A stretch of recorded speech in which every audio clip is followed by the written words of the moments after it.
Captain Sarah Chen stared at the coffee stain on her command chair and sighed.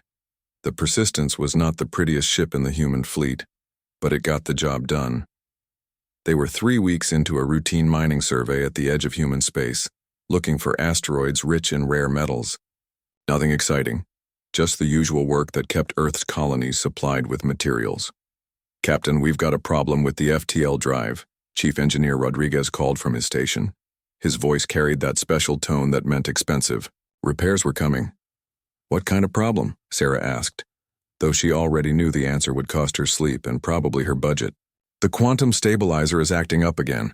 I can fix it, but we need to jump to the nearest repair station. I've got the coordinates ready." Sarah nodded. The Persistence was an old ship, and old ships had old problems. "Do it, Rodriguez. Let's get home." Rodriguez started the jump sequence. The familiar hum of the FTL drive filled the ship as it charged up. Sarah watched the stars on the main screen, waiting for them to stretch into lines as they entered hyperspace. But something went wrong. Instead of the smooth transition they expected, the ship shook violently. Sparks flew from several control panels. The lights flickered and a horrible grinding noise came from somewhere deep in the ship. "What the hell was that?" Sarah shouted over the noise. "The stabilizer just exploded," Rodriguez yelled back. "We're not in normal hyperspace. We're somewhere else." The shaking stopped suddenly. The grinding noise faded. The main screen showed stars again, but they were different stars. The constellations were all wrong. Dr. Lisa Park, the ship's scientist, was already running scans. "Captain, these readings don't make sense. According to my instruments, we just traveled about 50,000 light years in 3 seconds. That's impossible with our technology." "Where exactly are we?" Sarah asked. "Unknown space." "But Captain..." Lisa's voice got excited. "I'm detecting artificial structures, lots of them. There's an entire civilization out here." Before Sarah could respond, the communication system crackled to life. A voice spoke in a language none of them had ever heard, full of musical tones and crystal-like chimes. "That doesn't sound human," Lieutenant Commander Jackson observed. "Rodriguez, how's our translator?" Sarah asked. "Working on it, Captain. Give me a minute." "Okay, got it. They're saying something about impossible breach and primitive intrusion. They don't sound happy." Sarah looked around the bridge at her crew of 12. They were good people, experienced and calm under pressure. But this was definitely not in any of their training manuals. "Open a channel," she ordered. The main screen flickered and showed something that made everyone stare. The being looking back at them was beautiful and terrible at the same time. It was made of what looked like living crystal, with faceted surfaces that caught and reflected light in impossible ways. Its voice, when it spoke, was like wind chimes mixed with distant thunder. "I am Grand Admiral Kethavar of the Zephyrian Galactic Empire," the being announced. "You have violated sacred imperial space.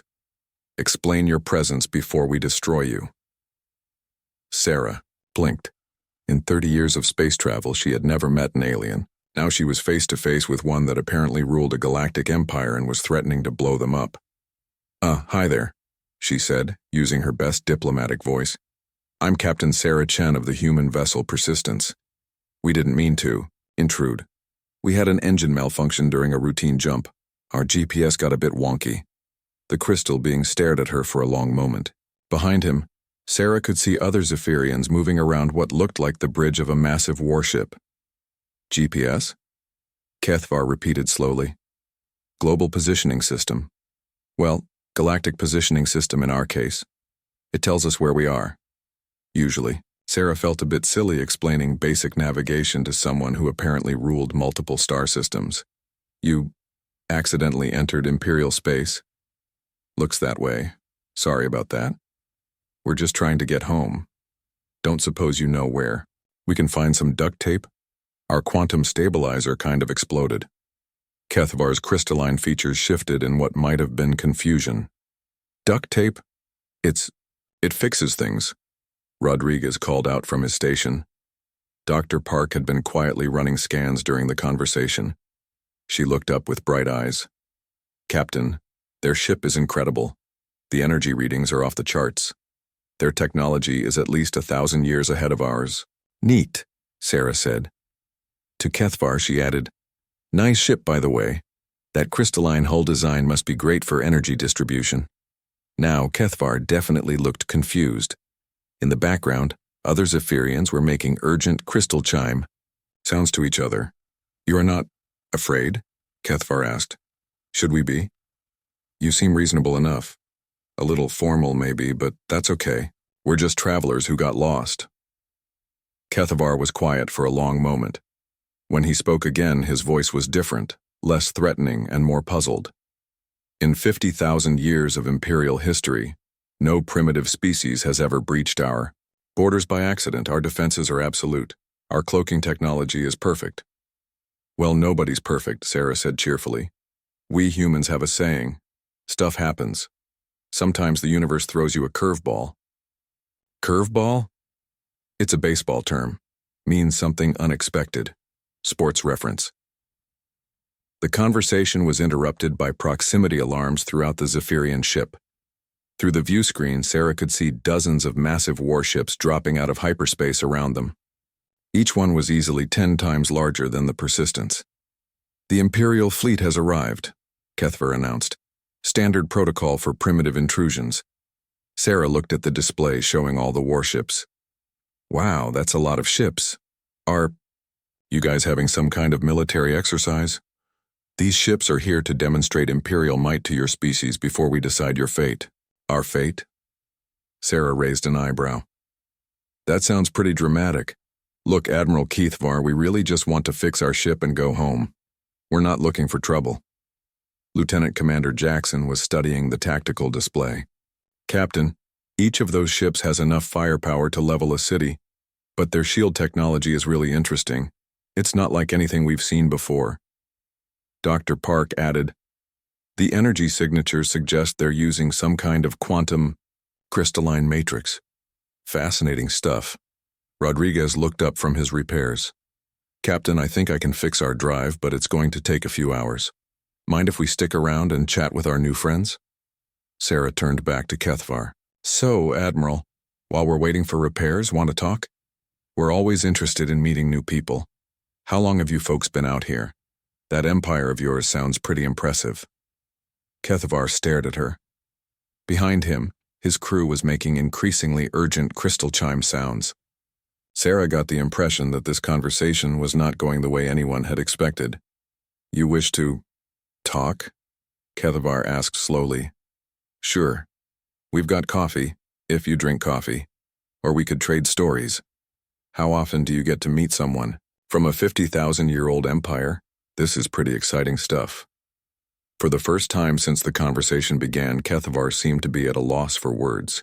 The mighty Grand Admiral of the Zephyrian Galactic Empire was apparently not prepared for humans who treated first contact like a friendly neighborhood chat. Sarah smiled at the screen. "This is going to be interesting." Grand Admiral Kethvar had faced many challenges in his 3,000 years of service to the Empire.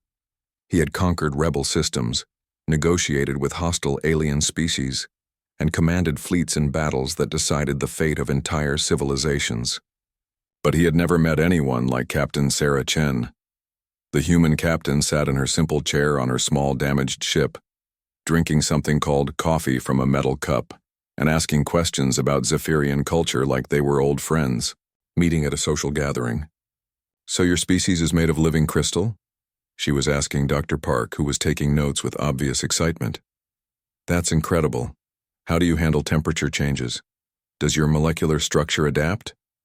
Kethvar tried to regain control of the situation. "Captain Chen, you do not seem to understand the gravity of your position. You have violated Imperial space. The penalty for such intrusion is typically death or slavery." Sarah paused with her coffee cup halfway to her lips. "Death or slavery? That seems a bit harsh for a navigation error. Don't you guys have something like traffic tickets?" "Traffic tickets? You know, a fine for breaking minor laws, like parking in the wrong spot or speeding." Lieutenant Commander Jackson looked up from his tactical station. "Captain, I've been analyzing their fleet formation. It's actually pretty impressive. Very disciplined. Reminds me of the ceremonial formations at the Academy." "The Academy?" Kethvar asked. "Earth Space Command Academy. Where we train our officers. Your pilots are really good at staying in formation. Must take a lot of practice. Kethvar's crystalline features shifted. The humans were looking at his mighty Imperial fleet like it was a parade instead of a demonstration of overwhelming force. This is not a parade, he said firmly. This is the assembled might of the Zephyrian Empire. Each of these vessels can destroy entire planets. Really? Dr. Park looked fascinated rather than frightened. How do you generate that much energy? The power requirements must be enormous. We have mastered technologies your primitive species cannot comprehend. Rodriguez called out from his engineering station. Hey, Captain, their quantum resonance patterns are really clean. Much cleaner than ours. I wonder how they prevent harmonic feedback in their crystals. Their what now? Sarah asked. Their power. Systems use crystalline matrices to channel energy. It's brilliant, actually. But I bet they have problems with thermal buildup during long-range operations. On the Zephyrian flagship, the bridge crew was making increasingly urgent crystal chime sounds. Kethvar could hear his officers expressing confusion and frustration in rapid Zephyrian. Admiral, his tactical officer chimed. The humans are scanning. Our ships. Are they analyzing our weaknesses? Kethvar asked. No, sir. They appear to be admiring our engineering. Sarah took another sip of coffee and smiled at the screen. Admiral, your ships are really something. We don't have anything nearly as elegant in our fleet. The way you've integrated organic crystalline structures with quantum field manipulation is just beautiful. You understand our technology? Well, I'm not an engineer, but our Dr. Park here has 3 degrees in xenobiology and quantum physics. Rodriguez has been building things since he was 5 years old. We humans are pretty curious about how stuff works. Kethvar felt something he had never experienced before. Uncertainty.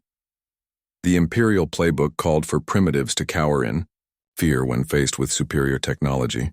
Instead, these humans were asking technical questions and offering compliments. Perhaps, he said slowly, a demonstration of Imperial power would help you understand your situation. He gave orders to his fleet. One of the smaller warships moved toward a nearby asteroid and fired a single blast from its main cannon. The asteroid, roughly the size of a small moon, disappeared in a flash of brilliant light. Kethvar waited for the humans to gasp in terror or beg for mercy. Instead, Jackson whistled appreciatively. Nice shot. Clean disintegration. No debris. Field. That's really impressive, Sarah agreed. How do you keep the energy focused over such a long distance without beam degradation? Dr. Park was practically bouncing in her seat. The precision is incredible. The energy had to be perfectly calibrated to overcome the asteroid's gravitational binding energy without creating a dangerous explosion. That kind of control suggests your weapons are much more sophisticated than simple destructive tools. Rodriguez looked thoughtful. You know, Captain, that's actually very similar to the controlled demolition techniques we use in asteroid mining, but their method is much more energy efficient than ours. Kethvar stared at the humans. They had just witnessed a demonstration of planet-killing power, and they were discussing it like engineers reviewing a construction project. Are you not afraid? He demanded. Of what? Sarah asked. You seem like reasonable people. Reasonable, crystal people. You haven't actually threatened us personally, and that was clearly a demonstration, not an attack. If you wanted to blow us up, you would have done it already. Besides, Jackson added, your targeting was very precise. You made sure there were no ships or stations in the blast radius before firing. That shows discipline and consideration for safety. Kethvar's tactical officer chimed urgently in his ear. Admiral, the humans are right. We did follow standard safety protocols for the demonstration. Of course we followed protocols, Kethvar replied. We are not savages. On the human ship? Sarah nodded approvingly. Exactly. You're clearly a civilized people with strong military traditions and advanced technology. This is actually pretty exciting. We've never met another spacefaring civilization before. You have not encountered other species? Nope, you're our first. We've been exploring space for about a century now, but we haven't found anyone else. Well, until we literally crashed into your neighborhood by accident. Dr. Park looked up from her notes. Captain, I'm detecting some interesting energy patterns from their ships. It looks like their crews might be experiencing some kind of stress. Elevated quantum resonance in their crystalline structures. Stress? Sarah turned back to Kethvar. Is everything okay, Admiral? Are we causing problems for you? This was perhaps the most disturbing question Kethvar had ever been asked. A primitive species that had accidentally invaded his empire was now asking if he was feeling stressed about the situation. I am not accustomed to first contact proceeding in this manner, he admitted. How does it usually go? Typically, primitive species either attack in desperation or immediately surrender and beg for mercy. Sarah looked around her bridge at her crew, who were all listening to the conversation while continuing their normal duties. Well, we're not really the attacking type unless someone attacks us first. And we don't surrender because honestly, what would we be surrendering? We're just explorers with a broken ship.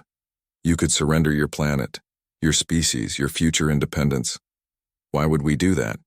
We just met you. That's like someone asking you to give them your house 5 minutes after meeting them. It doesn't make much sense. Rodriguez called out, Captain, I think I've figured out how to fix our drive. But I'm curious about their quantum stabilizer design. Admiral, would it be possible to get a look at your technical specifications? We might be able to help each other out.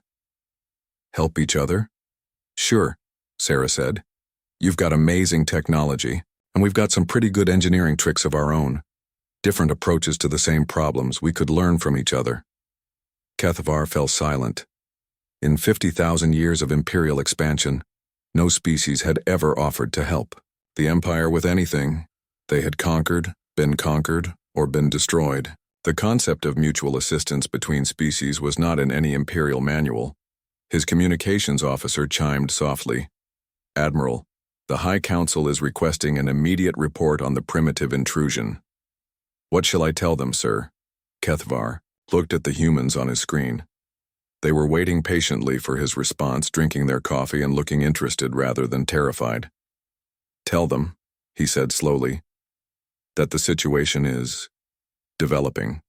Rodriguez floated through the docking tube between the Persistence and Kethvar's flagship, the Cosmic Dominance. He carried a toolbox in one hand and a tablet computer in the other, looking like he was heading to fix a neighbor's broken refrigerator rather than board an alien warship. This is fascinating, Dr. Park said through the comm system. She was examining Zephyrian technology samples that Kethvar had reluctantly agreed to share. Their crystalline matrix design is elegant, but they're using a very old-fashioned approach to quantum field manipulation. Kethvar felt a surge of irritation. Old-fashioned? Our technology has maintained the Empire for 50,000 years. Oh, I didn't mean it was bad, Dr. Park said quickly.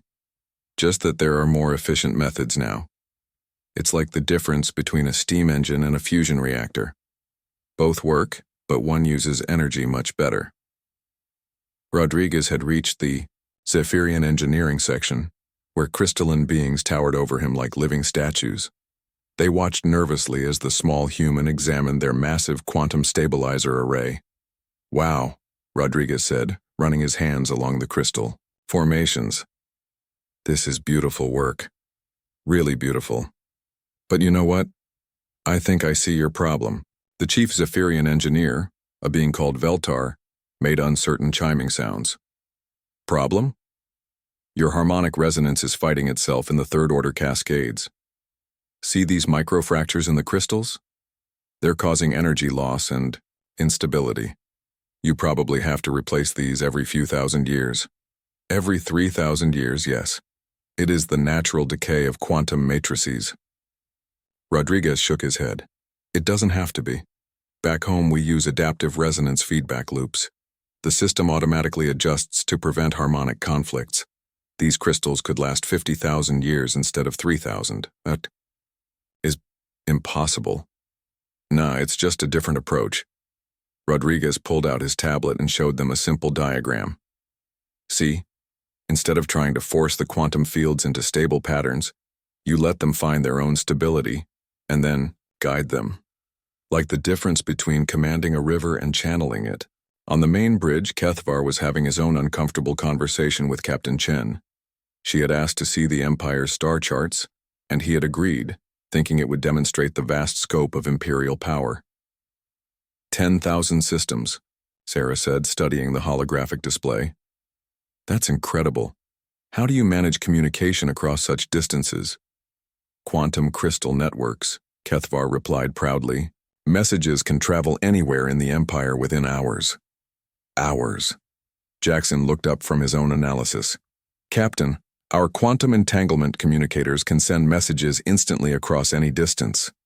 Instant communication is impossible, Kethvar stated firmly. Quantum information still requires time to propagate through dimensional barriers. Actually, no, Dr. Park called from her station. We solved that about 30 years ago. Quantum entanglement doesn't require dimensional propagation if you establish the link properly. The information transfer is truly instantaneous. Kethvar felt something cold settle in his crystalline core. Show me. Jackson activated his communicator and sent a message to Earth, 50,000 light-years away. The response came back immediately, in real-time conversation with Earth Command. Earth Command to Persistence, we're receiving your signal clearly. How's the survey mission going, Captain? Pretty interesting, actually, Sarah replied. We met some neighbors. I'll file a full report when we get back. Copy that. Earth Command out. The connection closed. Kethvar stared at the human equipment that had just done something the Empire's greatest scientists claimed was impossible. Your turn, Sarah said cheerfully. Send a message to your High Council. Kethvar activated his own communicator and sent a priority message to the Imperial capital. Then they waited and waited. After 2 hours, a reply finally came through. Dr. Park was studying the Zephyrian communication system with growing amazement. This is incredible architecture, but it's incredibly inefficient. You're routing all messages through physical quantum crystal networks instead of using direct entanglement. It's like sending mail by having every letter travel through the central post office instead of direct delivery. In the engineering section, Rodriguez had found more problems.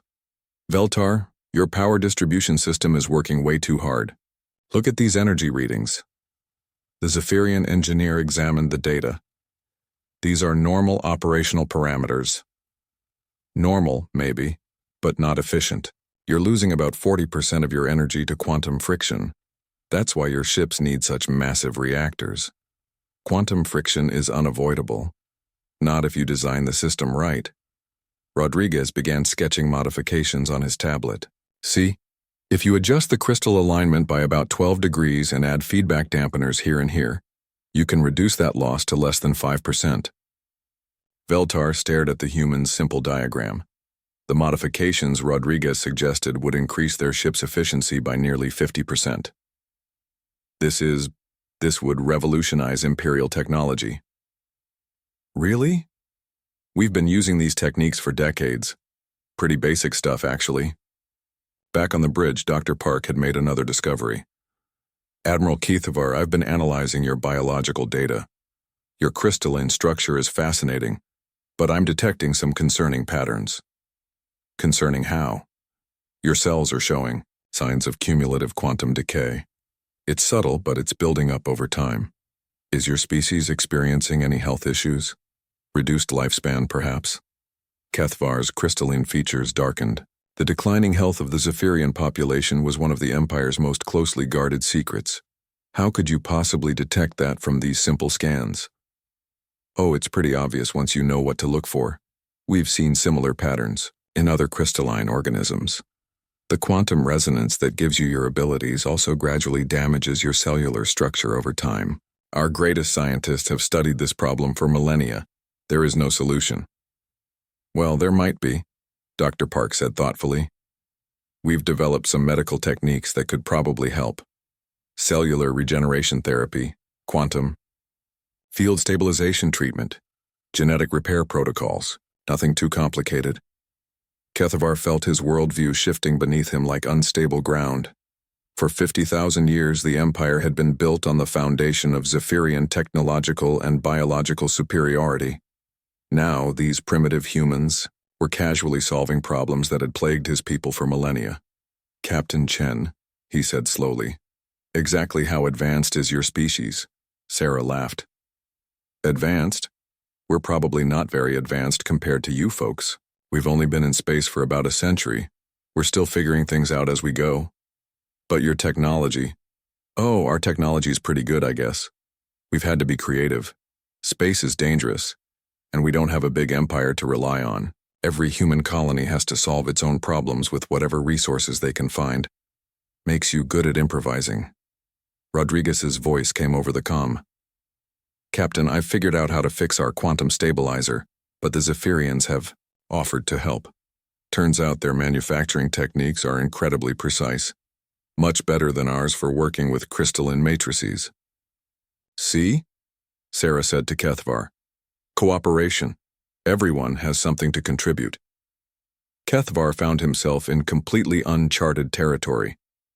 The humans were not just technologically innovative, they were approaching the universe in a fundamentally different way than any species the Empire had ever encountered.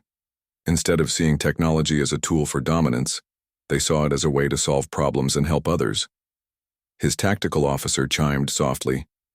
Admiral, we're receiving priority communications from 17 different sectors. Reports of unrest among vassal species. They're demanding to know why the humans received special treatment instead of standard subjugation protocols. Kethvar looked at Captain Chen, who was still studying the Imperial star charts with obvious fascination. Admiral, she said, this empire of yours must have taken an incredible amount of work to build. The logistics alone. How do you keep it all running smoothly? With great difficulty, Kethvar admitted, and lately with increasing problems. Maybe we can help with that too, Sarah said simply. For the first time in his long life, Grand Admiral Kethvar began to wonder if the Empire's greatest strength might actually be its greatest weakness. The High Council of the Zephyrian Empire met in emergency session for the first time in 3,000 years. The great crystal chamber on the imperial capital world of Zephyr rang with urgent chimes and worried harmonics as the most powerful. Beings in the galaxy tried to understand what was happening. High Counselor Zethran, eldest of the Zephyrians, spoke with the voice of ancient authority. Grand Admiral Kethvar explained to us how a single primitive vessel has caused system-wide unrest in 17 sectors. Kethvar stood before the assembled council, his crystalline form reflecting the harsh light of judgment. High Counselor, the situation is so complex. The humans are not responding to Imperial protocol. In what way? They refuse to acknowledge our superiority. They treat us as equals. Worse, they have demonstrated technological capabilities that exceed our own in several areas. The chamber erupted in discordant chimes. The concept that any species could exceed Zephyrian technology was not just unlikely. It was philosophically impossible according to Imperial doctrine. Impossible, declared Counselor Morthal. We have ruled this galaxy for 50,000 years. Our technology is supreme. I have seen their capabilities personally, Kethvar replied. Their communication systems are faster than ours. Their energy efficiency is superior. Their medical knowledge is more advanced. And they achieved all of this in less than a century of space travel. Then they must be eliminated immediately, Counselor Deathvar chimed harshly. If other species learn of this, the entire Imperial structure could collapse. It may be too late for that, Kethvar said grimly. Word of the humans is already spreading.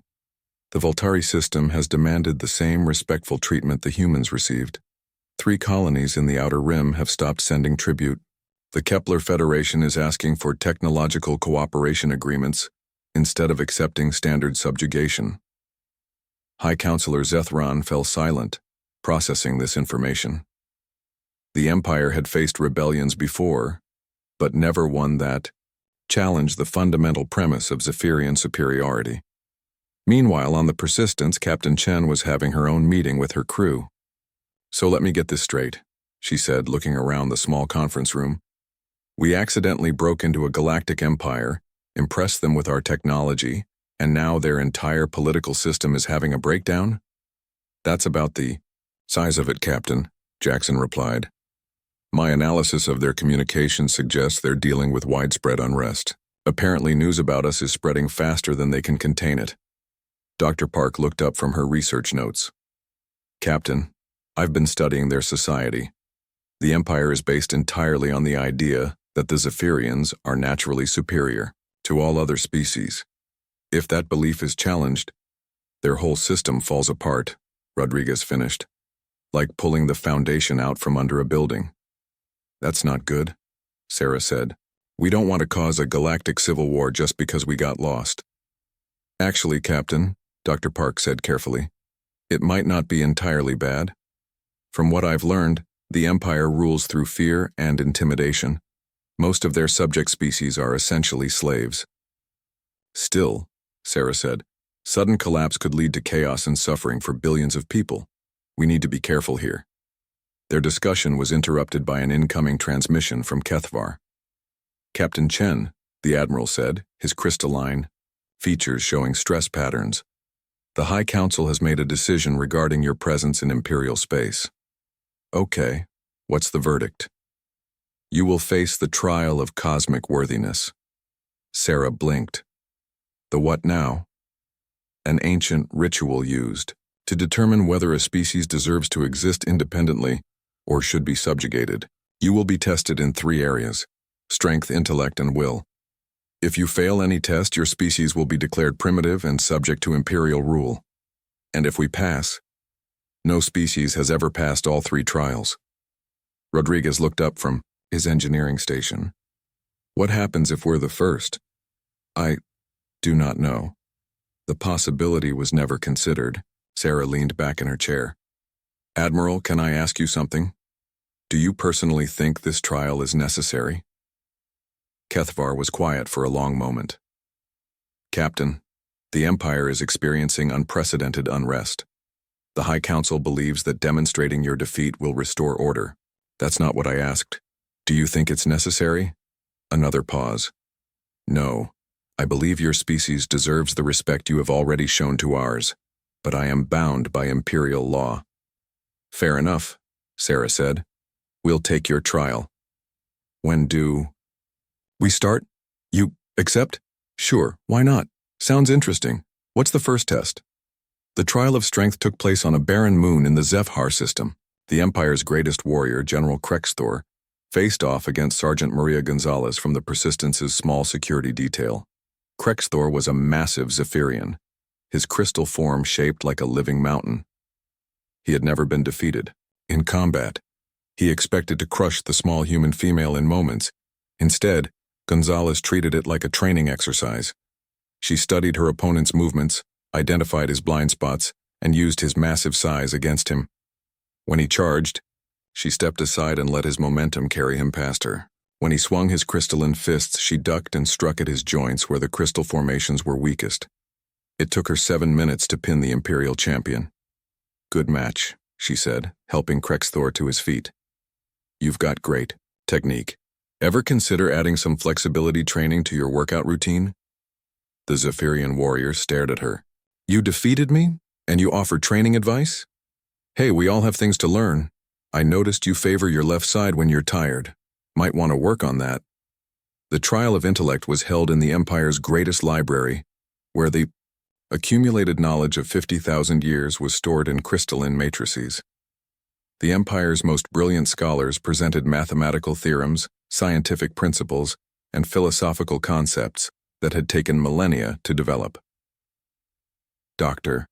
Park listened politely to their presentations, took notes, and then asked questions. That's a fascinating approach to quantum mechanics, she told one scholar. Have you considered applying non-linear dynamics to your field equations? It might resolve some of the stability problems you mentioned. Non-linear dynamics, Dr. Park sketched some equations on a tablet. It's a mathematical technique we use to handle complex systems.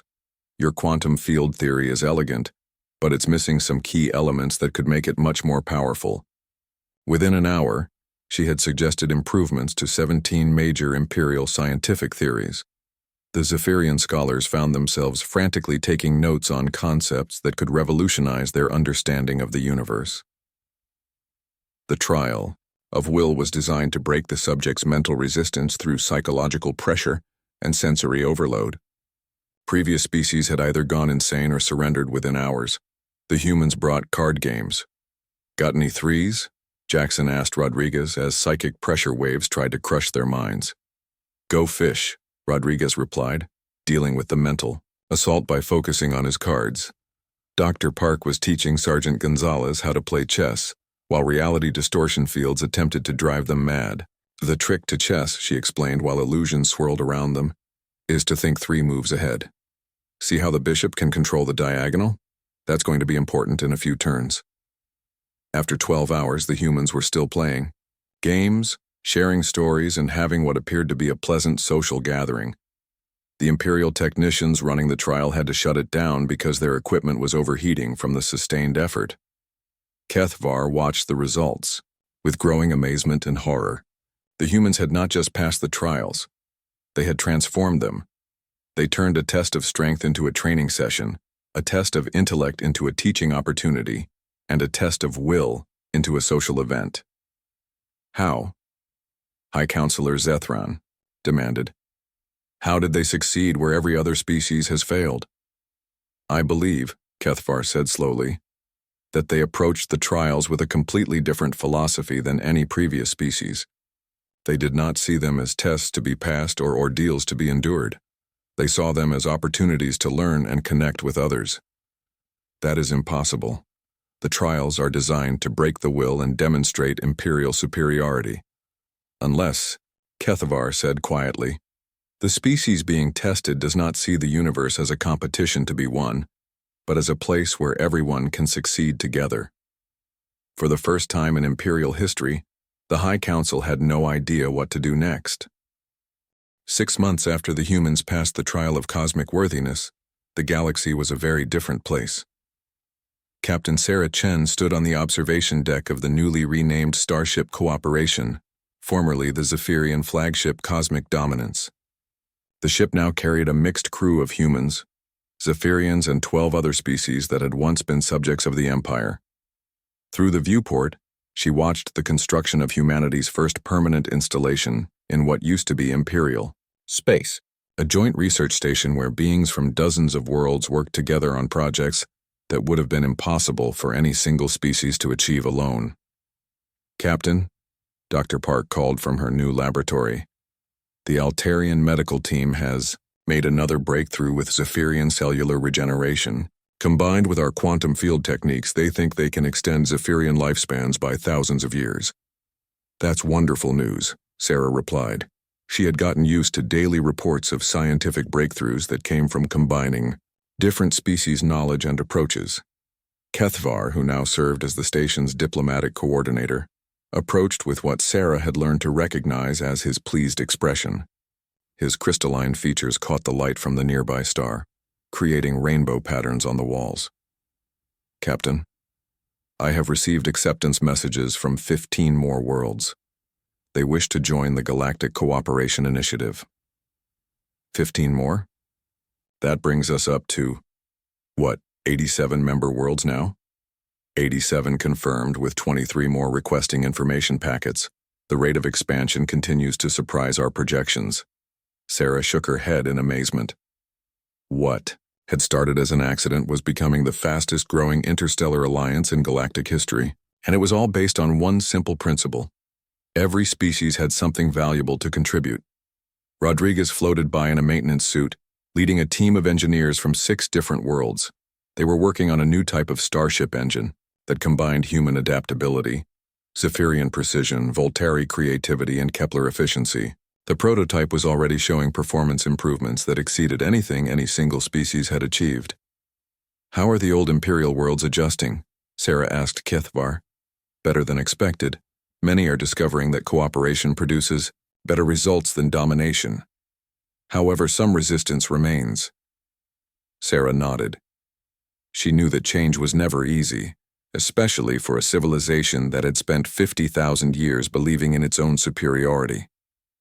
The High Council of the Old Empire had finally dissolved 3 months ago. Some of the older Zephyrians had retreated to isolated worlds, unable to accept the new reality. But many others, especially the younger generation, had embraced the cooperative approach with enthusiasm. High Counselor Zethran, once the most powerful being in the galaxy, now served as an advisor to the Cooperation Initiative. He had discovered that helping other species develop their potential was far more satisfying than ruling over them. Captain Chen, he had told her just last week. In all my millennia of existence, I had never experienced the joy of watching another species succeed through their own efforts. The Empire gave us power, but cooperation has given us purpose. Sarah's contemplation was interrupted by an excited transmission from the bridge. Captain. Jackson's voice crackled over the intercom. We're receiving a first contact signal from the Andromeda sector. It looks like another previously unknown civilization. Sarah smiled. This was happening more and more often. As word of the cooperation initiative spread, hidden civilizations were revealing themselves, curious about this new approach to galactic relations. What do they want? She asked. They're asking if we'd like to be friends. Sarah laughed. The phrase had become something of a standard greeting throughout this part of the galaxy. Simple, direct, and effective. Tell them yes, of course. Invite them to send a delegation to the next Cooperation Council meeting. Already done, Captain. They're sending a cultural exchange team next week. An hour later, Sarah found herself in what used to be the Imperial War Room, now converted into a comfortable meeting space with chairs, tables, and a coffee machine that had become legendary throughout the sector. Representatives from dozens of worlds sat around the circular table, discussing everything from trade agreements to joint scientific projects to cultural exchange programs. The atmosphere was relaxed and friendly, nothing like the formal ceremonies and rigid hierarchies of the old empire. Dr. Park was presenting her latest research on interspecies medical compatibility. The preliminary results suggest that we can adapt most medical treatments to work across species lines. The Zephyrian regeneration techniques show particular promise for treating age-related cellular damage in carbon-based life forms. The Voltari representative, a being that looked like a living plant with metallic leaves, rustled with interest. This could revolutionize healthcare throughout the galaxy. Our people have struggled with quantum poisoning for centuries. That's easily treatable with human detoxification protocols, Dr. Park replied. We can have a treatment program ready within weeks. Rodriguez looked up from his engineering reports. Speaking of cooperation, the joint shipyard project is ahead of schedule. Turns out, when you combine Kepler manufacturing precision with Altarian materials science and human design flexibility, you can build ships that are faster, stronger, and more efficient than anything we've had before. How much more efficient? Asked the Kepler representative. About 300% improvement in speed, 200% better fuel efficiency, and they're half the cost to build. Excited chatter filled the room as representatives began discussing how this technology could benefit their home worlds. Sarah watched the meeting with satisfaction. This was what she had always believed cooperation could achieve. Not just the sum of individual efforts, but something genuinely greater than what any single species could accomplish alone. After the meeting, she and Kethvar walked through the station's main corridor, past laboratories where beings from different worlds worked side by side, past cultural centers where art and music from dozens of civilizations were displayed together, and past the nursery where children of multiple species played games that combined elements from all their cultures. Admiral, Sarah said, can I ask you something? Of course, Captain, though you know you can call me Kethvar now. Kethvar, then. Do you ever regret what happened to the Empire? He considered the question carefully. I regret the fear and suffering it caused.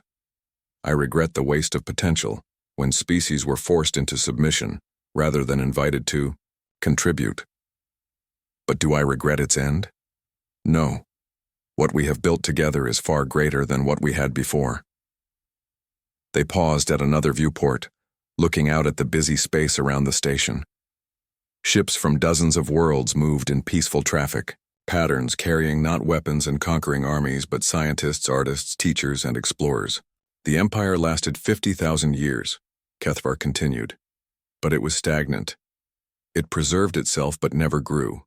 This new alliance has existed for only months, but it has already achieved more innovation and progress than the Empire accomplished in millennia. Sarah smiled. It's funny. We never set out to change the galaxy. We just wanted to fix our ship and go home. Perhaps that is exactly why you succeeded. You approached us without preconceptions, without fear, and without the desire to conquer or be conquered. You simply saw potential neighbors and wanted to be friends. A young Zephyrian engineer approached them, his crystalline form bright with excitement. Captain Chen, Admiral Kethvar, the new quantum communication array is ready for testing. We can now establish instant contact with any world in the galaxy. Excellent work, Velketh, Kethvar said proudly. The young engineer was his nephew, part of a new generation of Zephyrians who had grown up with cooperation instead of domination. Actually, Velketh said shyly, the breakthrough came from combining our quantum crystal technology with the human entanglement techniques and the Altarian dimensional mathematics. None of us could have done it alone. Sarah patted the young Zephyrian on what she had learned was roughly equivalent to a shoulder. That's the whole point. Together, we can do things that none of us could imagine doing alone. As they watched, the first test transmission went out from the station to a world on the far side of the galaxy. The response came back instantly. A message of greeting from a recently contacted civilization that wanted to join the Cooperation Initiative. The galaxy is getting smaller, Sarah observed. Or perhaps, Kethvar suggested, we are all getting closer. That evening, Sarah sat in her quarters aboard the Persistence, now permanently docked at the Cooperation Station. She was writing her final report to Earth Command, though she knew they were already well informed through the quantum communication network. Earth Command Log, Captain Sarah Chen. Final entry, she dictated. Mission status. Objectives exceeded beyond all projections. We set out to survey asteroids and ended up helping to transform galactic civilization. The cooperation model continues to expand, with new species joining almost daily. She paused, looking out her porthole at the lights of ships and stations that represented dozens of worlds working together. Personal note. Sometimes the best discoveries happen when you're not